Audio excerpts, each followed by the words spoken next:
WRVA, the voice of Virginia. 9:33, the experiment. 9:33, the experiment with Rich Herrera. The 9:33 experiment. 9:33. All right, we call this the 933 experiment. We open up the phone lines for everybody to call into the program. 833-804-1140. 833-804-1140. The number for you to join us. That's also the number to send us a text message on the James River Air text line, 833-804-1140. All right, wanted to talk about this. So last week, I did two shows on Thursday and Friday, did Richmond's Morning News, and then I sat in and was a guest host on WPHT radio in Philadelphia, Pennsylvania. So 2 Commonwealths, 2 days with me as the host. It was a lot of fun. Now, if you listen to the show, I drink way too much diet soda every morning. And as soon as I say this, the text line blows up going, don't drink that much, so it's bad for you. I'm actually going to start to drink more water this week because I know I'm going to be outside and it's going to be hot and humid for the 4th of July for Independence Day. So I'm going to try to drink as much water as I can to hydrate myself before we get ready for the celebration. But our producers in Philadelphia, great guys, did a great job. Now, Super Dave, don't get jealous. They're outstanding. You're still outstanding as well. They just weren't salty like you are. Well, nobody can be as perfect as me. Exactly. But they did come up with this soundbite. Now, this is a member of Congress talking to someone who came before them in one of those hearings. And we watch these hearings all the time. They're ridiculous. They're the biggest waste of time. But they pulled this one, especially for me after the first day. They saw how much soda I drank. They said, "Oh, Rich, this has you written all over it." This is a person testifying before Congress, talking about SNAP benefits. And the congressman asked him, very, very simple. This is Brendan Gill. I think he's from Texas. He asked a food safety expert why SNAP benefits should pay for soda. Here's the exchange. What does SNAP stand for? Is a Supplemental Nutrition Assistance Program. What's nutritional about Coca-Cola? I am not a nutritionist. I am a food security expert in ensuring that individuals have the food resources that they need. This is a common sense question. All of these have been common sense questions. I'm just asking you, is there nutritional value to sugary sodas? It's a yes or no question. I am not an expert. I would have to look at the dietary guidelines. You're not an expert. I don't think that there's nutritional value to sugary sodas. I think most people in this room would agree with that assessment. Okay, they went on and on and on and on and on. But the person that was being pressed was Gina Plata-Nino, the director of SNAP Policy and Advocacy at the Food Research and Action Center. So she's a food expert, a food whatever she was. What do they call her?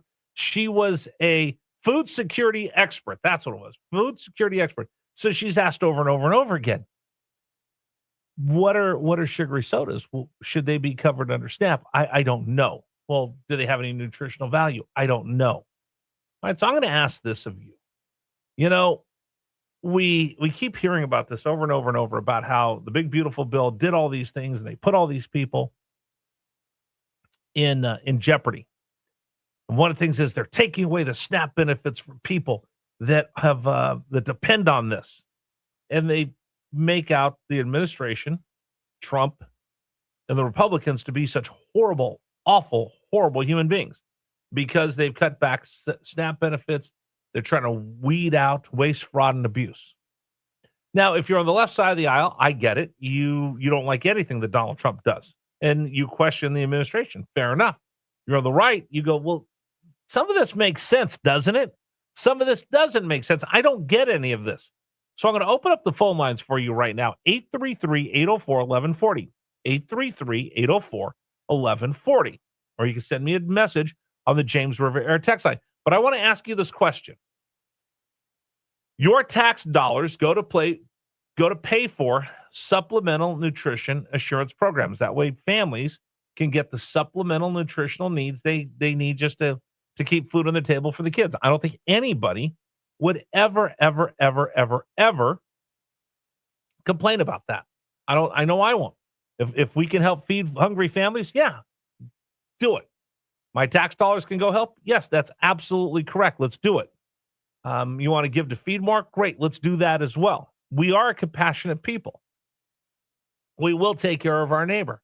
That's part of being an American. We see someone struggle, we'll be the first to jump in and help.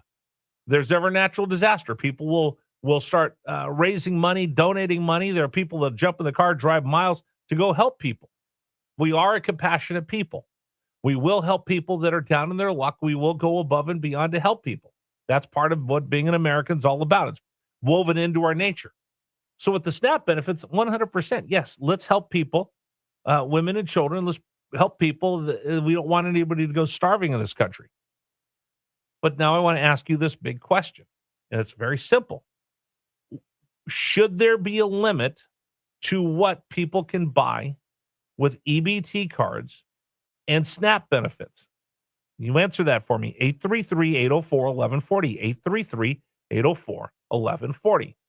Is it awful to say, you know what, these EBT cards, SNAP benefits should not pay for fast food? These EBT SNAP benefits should not go for just anything that you want at the grocery store. These EBT cards should not go for Coca-Cola, Sprite, Pepsi-Cola, Fanta. I'm trying to think what other sugary drinks that I drink on a regular basis. And I don't drink sugary drinks anymore. Haven't for a while. I drink way too much Diet Coke. So I'm not being hypocritical here, but just the question is, should we have people pay their tax dollars and the money be given in SNAP benefits and EBT for fast food or for regular soda, sugary soda? 833-804-1140. 833-804-1140 is the number for you to call into the program or for you to chime in on the James Rivera text line. I don't think I'm torn between the two. So I grew up I grew up lower middle class. We were never on food assistance. My family is too proud. They wouldn't allow us to do it. But I remember watching the kids getting free lunch as a kid growing up. And I remember something. And Ben Franklin said, if you make people comfortable in their poverty, there's no reason for them to get out of the poverty. And I remember when I was a kid, I couldn't afford a soda. I couldn't afford the quarter every day for soda for lunch. But my mom would give me a dime to go get in line to get milk. And I remember standing in line, but in order to go buy the milk, you had to get in the line where the kids were getting free lunch. And I remember my friends looking at me like, oh my gosh, the Herreras aren't doing very well. Little Richie's got to go get free lunch. And I came back with my milk and they're like, oh, I didn't know that you got free lunch. I was so embarrassed that I never got back in line to get milk again. I'd save up my dimes and by the end of the week, I could have a soda. And the rest of the time, I just wouldn't drink anything with my sandwich. But I remember what it was like standing there looking like, do I really want to be on public assistance? Even as a little kid, drummed into my head, no, we work hard and we don't need a handout. So as I look at this and this story came up, the big question is, have we made people too comfortable? Have we gone out of our way to be too compassionate and people feel like when I get SNAP, when I get EBT, I should be able to use it for whatever I want? Should I be able to use it for soda? Should I be able to use it for fast food? Because now you go to any fast food restaurant, you'll see they'll take EBT cards.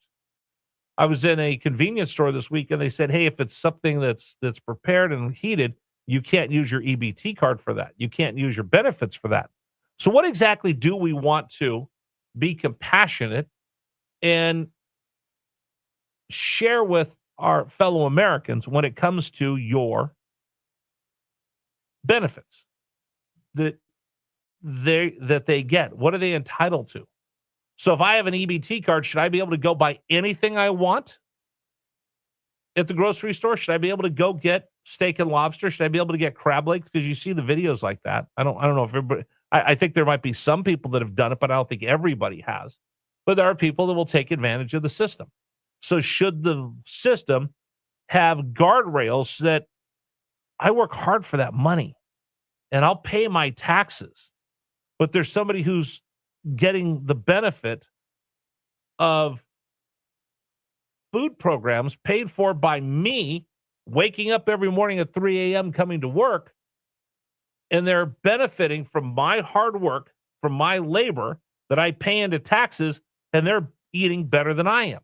I don't think that's fair. Now, on the other hand, do you make those people that are on public assistance feel less than and ostracized and looked down upon and crush their self-esteem? If you're old enough, do you remember that why we have the EBT cards in the first place? Because we used to give people food stamps. When you got a food stamp, you would stand in line and the cashier go, okay, that'll be $48. This was way, way back when. $48. And when you got the food stamp, $48, and they pull out their food stamps and they have to count it out, and everybody in the grocery store would look, that person's using food stamps. And it was embarrassing for the family. People looked down their nose at them, whatever. So then we said, okay, well, let's do this.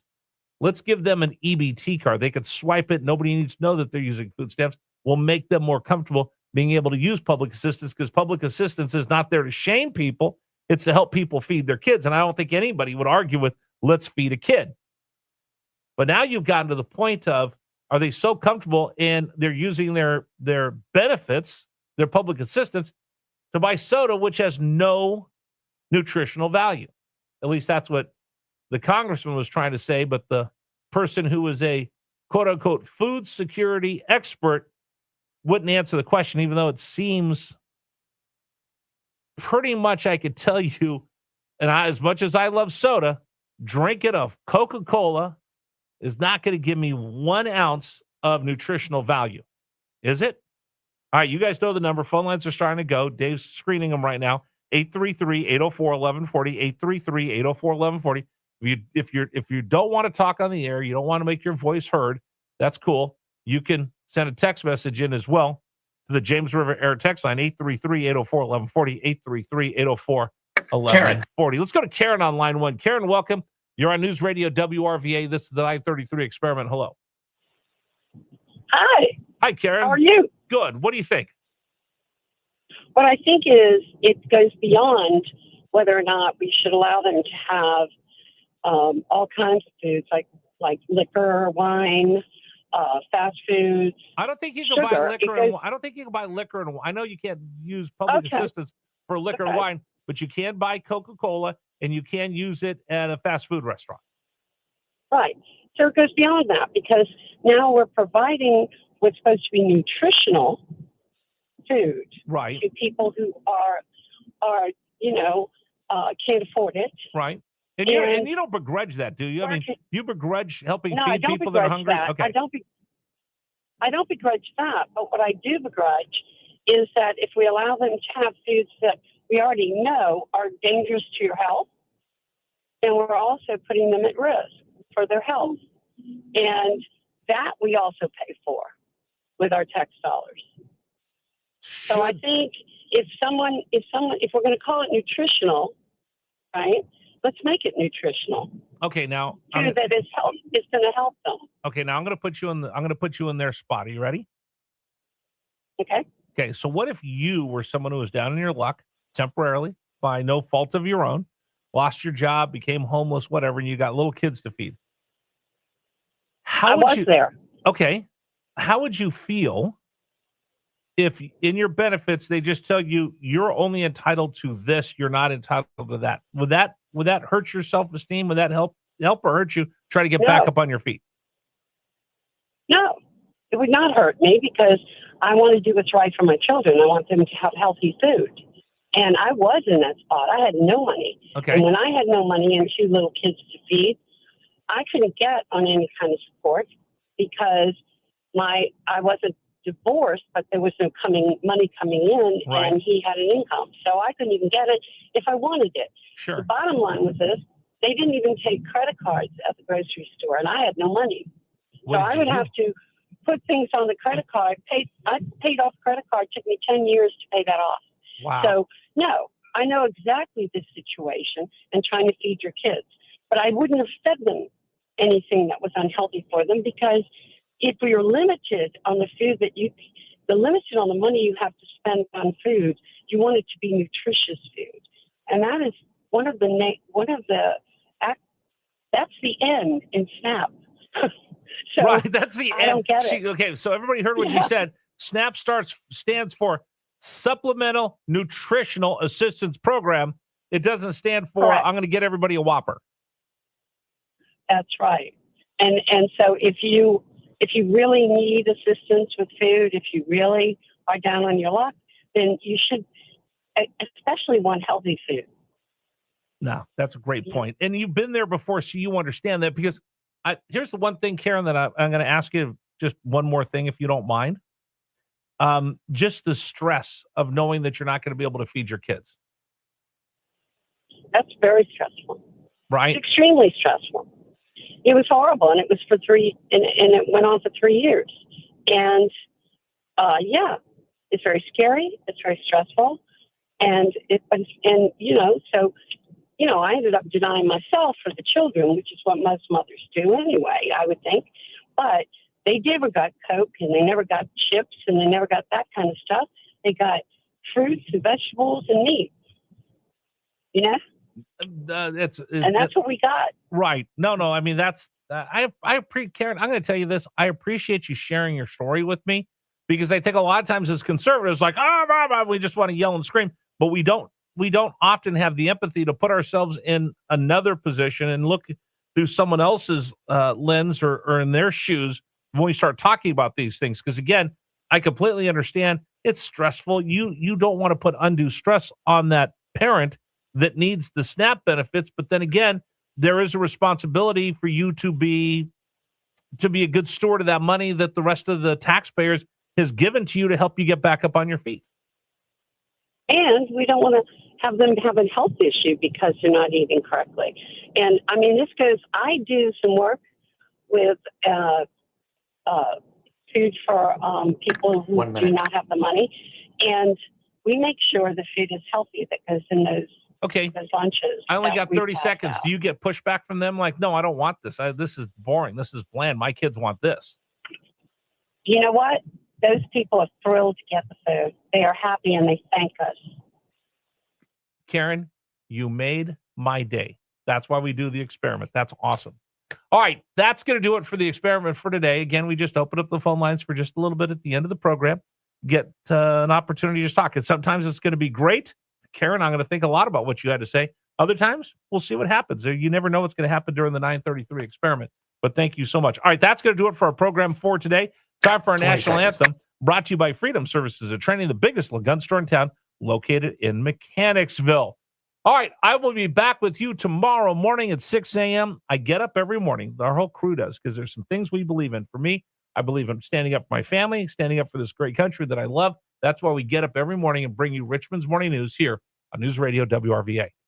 Please stand for the national anthem of the United States of America.